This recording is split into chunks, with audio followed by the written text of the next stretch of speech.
Budget आने वाला है। जो नया माली साल का बजट है 2 जून को पेश किया जाएगा, लेकिन उससे पहले कि आप अपना बजट और मुल्क अपना बजट बनाए, ये सुन लीजिए कि जिनके साथ शराकतदारी में बजट बनना है उन्होंने शराइत क्या लगाई हैं। 11 नई शर्तें IMF की तरफ से आयद हुई हैं और मजमूई आमदन जो है 20 खरब रुपए तक ले जाने का मुतालबा किया गया है। इसके साथ साथ और क्या क्या शराइत हैं, एक एक करके इस पे अब ज़रा नज़र डाल लेते हैं। 11 शराइत हैं, अब वो किस तरह पूरी होंगी ये तो हम एक्सपर्ट से अब बात करेंगे। सो द फर्स्ट वन, जो सबसे पहली शर्त है वो ये कि जो बजट को IMF स्टाफ लेवल मुआहदे के तहत बनाकर पार्लियामान से मंजूर करने का ये अहम मुतालबा है और इसके साथ साथ जो माली साल 2026 के बजट की पार्लियामानी मंजूरी है वो IMF से तयशुदा अहदाफ के मुताबिक जून 2025 के आखिर में हासिल करने की कोशिश की जाएगी। इसको लाजिम करार दिया गया है। ये तो हो गई पहली शर्त। पहली शर्त इतनी भारी है। अब दूसरी शर्त पर ज़रा नज़र डाल लेते हैं जो कि हम हमेशा से सुनते आए हैं, agriculture tax, agriculture tax, agriculture tax. अब ज़राए आमदन पे है, उस पर नया टैक्स लागू करने के लिए एक जामा प्लान बनाने का मुतालबा किया गया है। पाकिस्तान जिसको 60 से 70% ज़राअत पे डिपेंड करता है, ऑल्दो कि वो आजकल सेक्टर थोड़ा नीचे जाता जा रहा है, बट स्टिल जब इतना बड़ा सेक्टर है तो उससे आप जान के हैरान होंगे कि टैक्स कलेक्शन बहुत ही ज़्यादा कम है, जिसकी वजह से टैक्स इम्बैलेंस पाकिस्तान में सबसे ज़्यादा है। इसके साथ साथ जो रिटर्न फाइलिंग है, टैक्स नादहिंदा की शनाख्त है, उसकी रजिस्ट्रेशन है, उसमें बेहतरी लाने में भी आपको याद होगा कि पिछले कई सालों से जो टैक्स नादहिंदा जो नॉन फाइलर्स हैं उन पे भी जो है वो शिकंजा कसने की तैयारी हो रही है। नंबर 3 है गवर्नेंस एक्शन प्लान, किस तरीके से आप मामलात को लेके चलेंगे, हुकूमती जो कमज़ोरियाँ हैं उनकी इस्लाह, उनको बेहतर करना, कहाँ पे वो लीकेजेस हैं उनको आइडेंटिफाई करना है और उनको बेहतर करना है। Moving on to the next condition जो कि IMF ने लगाई है, चौथी शर्त क्या है, एंड देयर यू गो। चौथी शर्त है हुकूमत जो किफ़ालत प्रोग्राम में इजाफा, जैसे कि बेनज़ीर इनकम सपोर्ट जो है प्रोग्राम में महंगाई के तनाजुब से इजाफा करने की भी मांग की गई है। जो आजकल जहाँ पे पेट्रोल और डीजल और अशिया खुरनोश के रेट जा चुके हैं उसके हिसाब से जो किफ़ालत प्रोग्राम है जिसमें बेनज़ीर इनकम सपोर्ट सबसे अहम है, उसकी मद में जो दी जाने वाली रकम है उसको बढ़ाने का भी मुतालबा किया गया है। नेक्स्ट जो है शर्त नंबर 5 क्या है उसको आपको बताते हैं।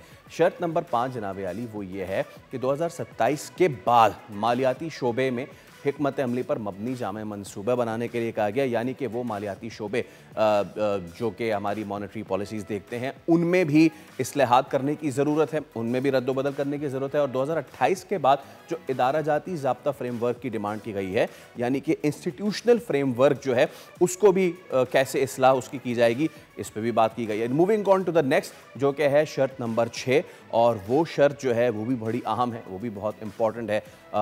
अब तक हम आपको 5 जो है शराइत उसके हवाले से आगाह कर चुके हैं और ये वो तमाम शराइत हैं जिनको लेते हुए अब बजट बनाना है। Can we move on to the next one please, so that हम नाज़रीन को बता सकें कि अगली जो है वो शर्त क्या है। 11 शर्तें इन टोटल जो है वो रखी गई हैं और इन तमाम की तमाम शराइत को पूरा करना है, तभी ये माली साल का बजट जो है वो पेश किया जाएगा। द मोस्ट इंपॉर्टेंट वन जिसका रोना हम सभी रो रहे हैं, तवानाई का शोबा। इसमें क्या इस्लाहात होंगी?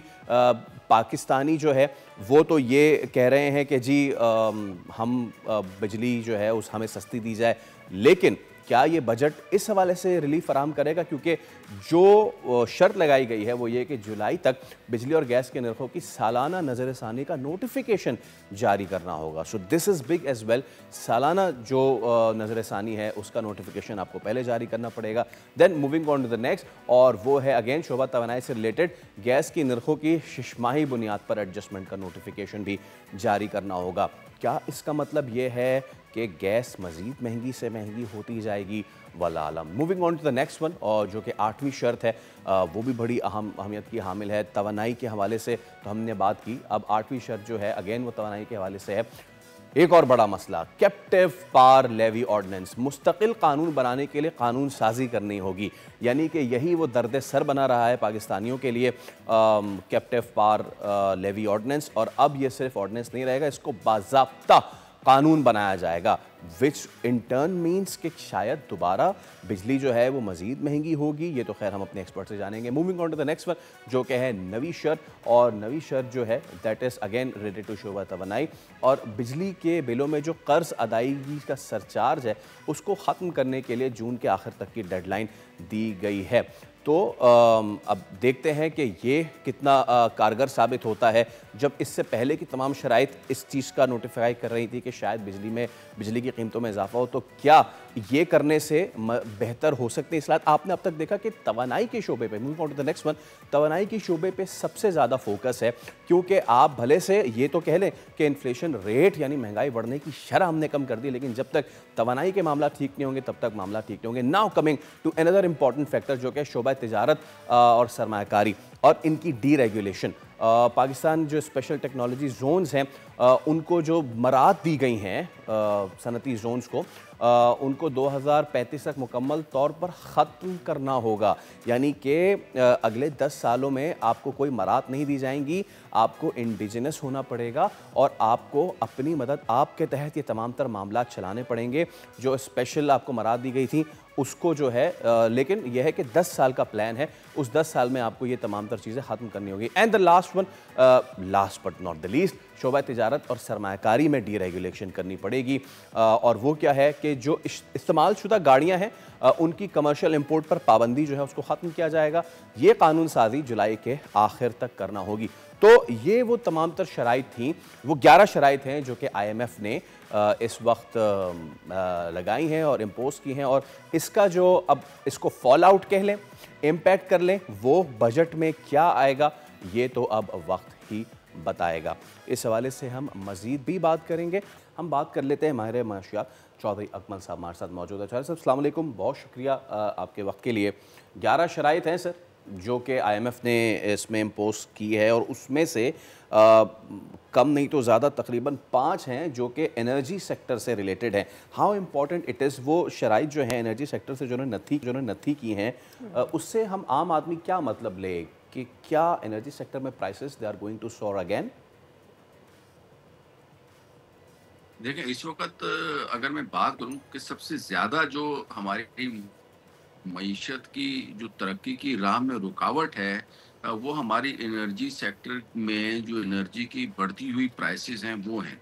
और उसको एड्रेस करने के लिए IMF जो है वो शुरू से ही दबाव डालता रहा है पाकिस्तान के ऊपर, कि आप अपने सर्कुलर डेट को कम करें। ये जो गर्दिशी कर्जा आपका मुसलसल बढ़ता जा रहा है, और उन एफर्ट्स की वजह से आप देखें कि ये जो माली साल गुजर रहा है 2024-25, उसमें गर्दिशी कर्जे में इजाफा जो पहले बेदरेग हो रहा था उसमें काफी हद तक जो है वो ठहराव आया है। स्लो या उसी चीज को आगे बढ़ाते हुए IMF अब मजीद ये चार जी चौधरी पावर जी जी सेक्टर है हमारा वो अच्छा परफॉर्म करे।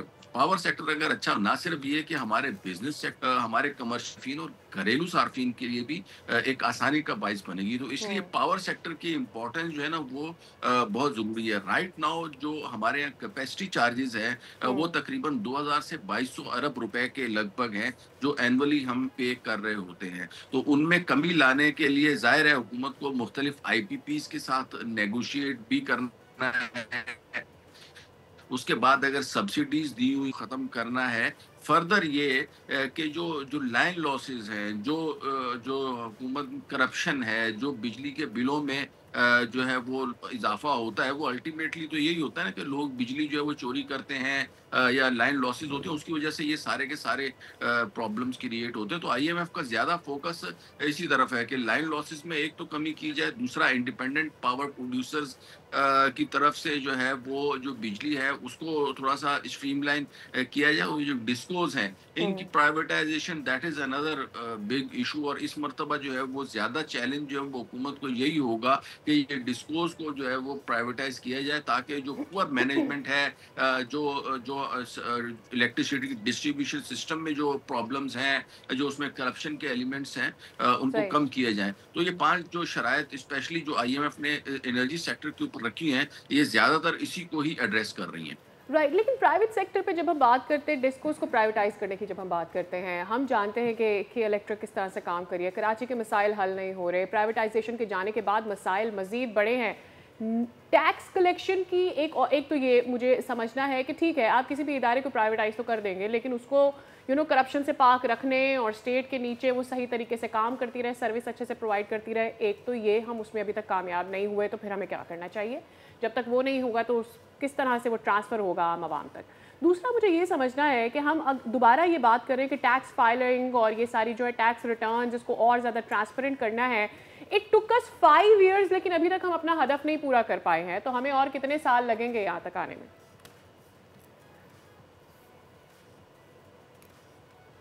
अच्छा, टैक्स के पहले आपने जो है ना वो इलेक्ट्रिसिटी के हवाले से जो पूछा है कि ये डिस्पोज को जो है ना प्राइवेटाइज करना, देखिए KESC जो है ना वो हमारे यहाँ अनफॉर्चुनेटली एक कोई बहुत अच्छी एग्जांपल नहीं है प्राइवेटाइजेशन की। लेकिन चूंकि आपको पता है we are in IMF program, और IMF के प्रोग्राम का जो सबसे ज्यादा फोकस होता है वो इकोनॉमिक ग्रोथ के ऊपर होता है। वो जज्बात को या उसके जो सोशल इम्पैक्ट्स होते हैं उनको IMF कंसिडर नहीं करता कि जी इससे एक खास तबके के ऊपर ज्यादा बोझ पड़ जाएगा या एक खास तबके के ऊपर कम बोझ पड़ जाएगा, गुर्बत में इजाफा होगा या बेरोजगारी में इजाफा होगा, तो IMF इन चीजों को कंसीडर नहीं करता। अनफॉर्चुनेटली ये एक बड़ा ड्रॉबैक है। तो इस हवाले से अगर जो है ना वो तो इसी बात के ऊपर फोकस कर कि आप इनको डिस्पोज को प्राइवेटाइज करें, और जब वो प्राइवेटाइज करेंगे और कोई भी प्राइवेट इन्वेस्टर, मेरा तो बहुत ख्याल है कि बहुत मुश्किल है कि कोई डिस्पोज को ले, लेकिन बहरहाल अगर कोई लेगा भी तो जाहिर है वो भी उसमें से अर्निंग के लिए लेगा ना। तो अर्निंग के लिए जब वो लेगा तो पहले उसको लॉसेस कम करना पड़ेंगे, और लॉसेस कम करने का तरीका फिर जाहिर है यही है कि या तो आप लोड शेडिंग एरियाज में करें जहाँ बिजली चोरी हो रही है, डिस्ट्रीब्यूशन सिस्टम को इफेक्टिव करें। तो ये एक एस्पेक्ट हो गया कि IMF has nothing to do with social aspects of the policies. दूसरा जो आपने बात की है वो FPR के हवाले से की है कि जो टैक्सेस का जो है हमारा सिस्टम, देखिए काफी हद तक रिफॉर्म जो है वो टैक्स में अभी तक IMF जो है ना वो प्रपोज कर चुका है। उसमें जो सबसे बड़ा इम्पैक्ट था वो था कि FPR का जो पॉलिसी डिवीजन है, जो स्ट्रेटेजिक डिसीजंस लेता है, उसको सेपरेट करना है। जो ऑपरेशनल जो सेगमेंट है FPR का उसको सेपरेट करना है। उसकी बेसिक यही है कि जो जिसने टैक्स कलेक्ट करना है वही अगर पॉलिसी बनाएगा तो ये सही तरीके से इम्प्लीमेंट नहीं हो सकेगा। तो ये एक बहुत अच्छा इकदाम है। लेकिन उसके बाद जो ज्यादा फोकस जो हुकूमत कर रही है वो टैक्स कलेक्शन के ऊपर कर रही है, जबकि IMF ये कह रहा है कि आप अपनी टैक्स बेस को बढ़ाएं। जो लोग ठीक है, ज्यादातर लोगों को आपको फाइलिंग की तरफ लेकर आए, दैट इज मोर इम्पोर्टेंट। बहुत शुक्रिया चौधरी अकमल साहब, आपने वक्त निकाला हमारे पे और अपना एनालिसिस पूरी not only about bringing in the filers ना, इट्स अबाउट ब्रिंगिंग इन वो लोग जो कि देते ही नहीं, जो इवेजर्स हैं भाई। और ये सिर्फ ये आम आदमी नहीं है, नहीं, और उसमें ज्यादातर इंसान वही लोग होते हैं जो कि बहुत ज्यादा बड़े पैसे कमा रहे हैं आम आदमी की ज़बान में, you know, not the people जो सैलरी देते तो ऑब्वियसली ना लोगों को करे एक साइड, बड़े बड़े departments, the tobacco industry, the real estate, जो टैक्स एवेडर्स हैं, जब सारा बोझ आप पे और हम पे ही क्यों आए जो सैलरीड क्लास है। सब्सक्राइब करें और बेल दबाएं ताकि कोई खबर रह न जाए।